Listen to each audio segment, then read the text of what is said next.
आऊज़ु बिल्लाहि मिनश शैतानिर रजीम बिस्मिल्लाहिर रहमानिर रहीम। अल्लामा इक़बाल एक शेर लिखियो।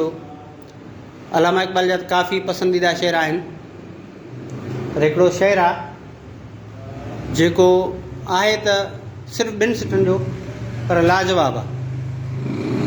अल्लामा इक़बाल फरमाए थो त अमल से ज़िंदगी बनती है, जन्नत भी जहन्नम भी।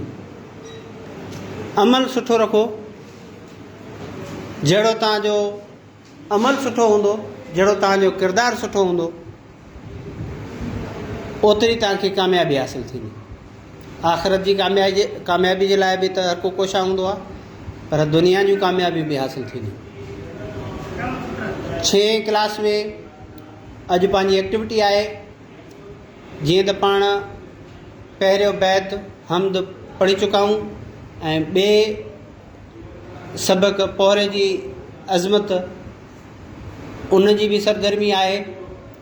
फ़िलहाल पहिरें बैत जी एक्टिविटी आहे, जंहिंमें हर ॿार जेके ॿार मां बीहारिया आहिनि, जेके पार्टिसिपेट करनि था, हिसो वरितो आहे जन ॿारनि, इहे हिकु हिकु बंदि पढ़ंदा। जेकॾहिं पूरो बैत पूरो थी थो वञे त वरी जेके ॿार बचियल हूंदा वरी उहे भले ॿीहर शुरू कंदा। Are you ready? Okay, you have to start बाबा, शुरू कयो।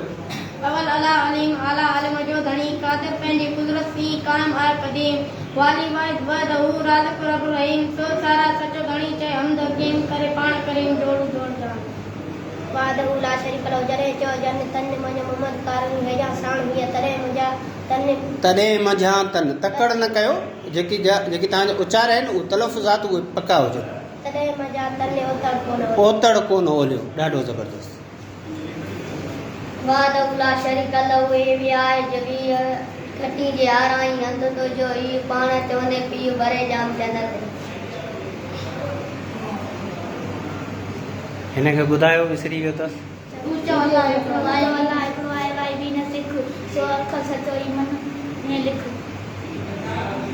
हलो ठीकु आहे। जेकॾहिं तव्हांखे हेज़िटेशन थिए थी बाबा, इहा होरिया में ख़तमु थींदी, छो त तव्हां वटि पहिरियों अहिड़े क़िस्म जूं एक्टिविटीज़ न थींदियूं आहिनि। ठीकु आहे, कैमरा जे साम्हूं तव्हांखे हिचकिचाहट थिए थी, कोई मसइलो न आहे। ठीकु आहे, तव्हां इहा सिटां पढ़ो बाबा। तू चओ अल्लाह हिकिड़ो, वाई ॿी मां सिखो, तकड़ न कयो बाबा जी। तमामु सचो अखर मन में।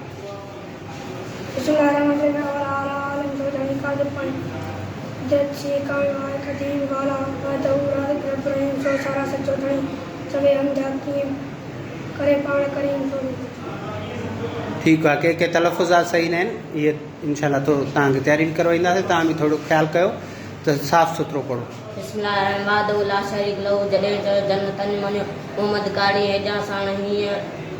हेजा साण हीअं